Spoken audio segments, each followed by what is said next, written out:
Dostum, bilirsən insanlar səni niyə qiymətləndirmir, sənə dəyər vermir, səni sevmir? Çünki sən daxilən özünü qiymətləndirmirsən, özünə dəyər vermirsən, özünü sevmirsən. Həyat belə işləyir. Bir çox insan sevgini başqalarından gözləyirlər.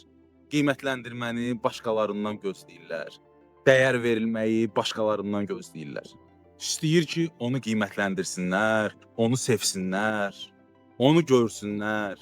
Amma daxilində özü özünə qarşı özünü sevmirsə, dəyərləndirmirsə, görmürsə, qıraqdan görən deyillər. Bunu bil, dostum. Bu həyatın işləmə qanunudur. Həyatımızın reallığıdır. Bunu sənə öyrətməyiblər. Amma mən çalışıram ki, bunu sənə öyrədim. İnsanlar da səni görməyə başlasın. Əgər sənin buna ehtiyacın varsa. Bilirsən, özünü sevmək egoist olmaq deyil. O, deyirlər ki, bu özünü sevir, egoistdir. Yox, özünü sevmək həyatda hər bir kəsə lazım olan bir şeydir. Hamımız özümüzü sevməliyik. Bu, ilk növbədə İndi bizi uşaqlıqdan başqa cür öyrədiblər ki, deyirlər ki, yox, özünü sevmə. Yəni, özünü sevmək qısacası egoist olmaq deyil. Özünü sevmək yeməyivə fikir verməkdir. Bədənivə sağlamlığa fikir verməkdir. Özün-özünə haqqında danışdığın şeylərə fikir vermək. Nə gəldi yemirsən, deyirsən ki, mən keyfiyyətli qidalanıram. Nə gəldi yesəm, mənim bədənimə pis təsir eləyir. Özümə qulluq eləmirəm, bədənimdən iyi gəlir, sağlam qidalanmıram, inkişaf eləmirəm. Bax, bu əsl özünü sevməməkdir və özünü dəyərləndirməməkdir. Sən daxilən fikir, fokusu verəndə ki, sən özünü sevirsən, sən yaxşı qidalanırsan, sən özünü dəyərləndirirsən.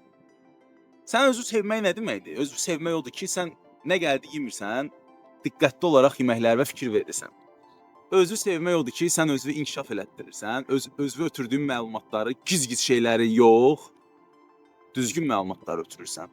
Onsuz da həyatımız indi elə bir nöqtəyə gəlib çatıb ki, hər yerdə giz-giz informasiya, giz-giz yeməklər, səni sıradan çıxardan şeylər doludur.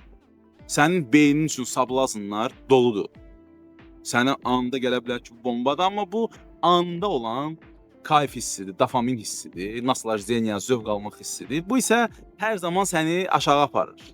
Sən özün öz dəyərini əvvəlcə müəyyən eləyirsən. Sən özün özünə deməlisən ki, mən dəyərliyəm. Sən bir uşağa bax, körpə uşağa bax, doğulur. Uşaq doğulur. O uşağın başında necə baxırlar, necə sevirlər, necə gülürlər, necə dəyərlidir o uşaq. Sən də vaxtı ikən elə olursan. Sadəcə həyat keçdikcə sənə deyilən sözlərlə, yazılan proqramlarla bunu itirmisən.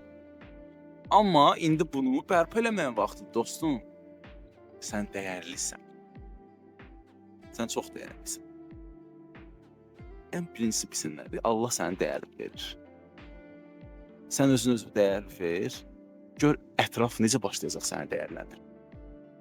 Sən çox dəyərlisən. İnan ki mənə.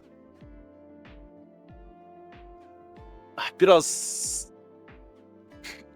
çətin mövzudur əslində. İnsanların daxili uşaqlıqdan böyüyə-böyüyə yaşadığı çox travmalar var.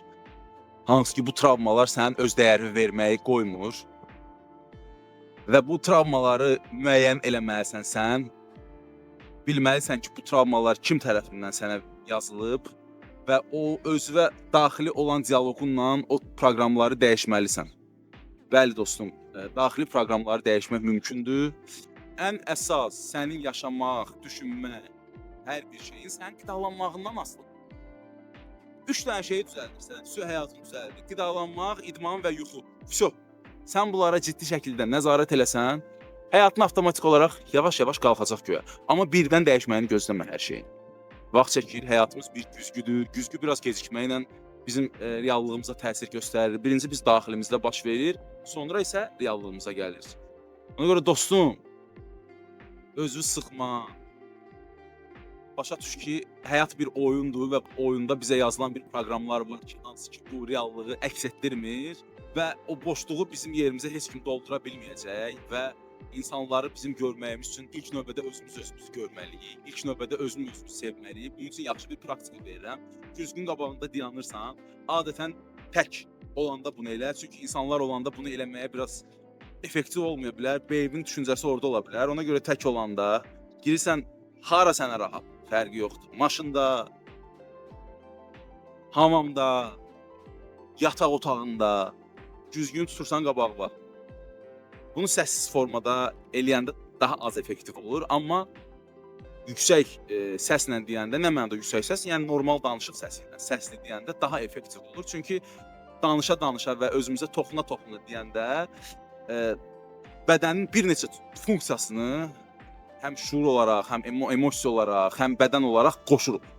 Ona görə bir var qəlbində deyəsən ki, mən bəs özümü sevirəm, mən gözələm, mən dəyərliyəm və yaxud qəlbində deməklə sən onu yaşamırsan. Amma sən güzgün tutursan bir əlində güzgün tutdun, deyirsən ki, mən özüm, bax güzgün, özünə baxırsan ilk növbədə. Güzgüyə baxırsan, saçma olmasan, deyirsən ki, mən güclüyəm, mən dəyərliyəm, toxunuş eləməlisən özünə. Bu praktikanı çox yerdə tapa bilmərsən, bəlkə də heç yerdə tapa bilmərsən, bu praktikanı mən sənə deyirəm. Möhtəşəm bir praktika işləyir. Mən dəyərliyəm, mən xoşbəxtəm, mən sağlamam, mən özümü sevirəm.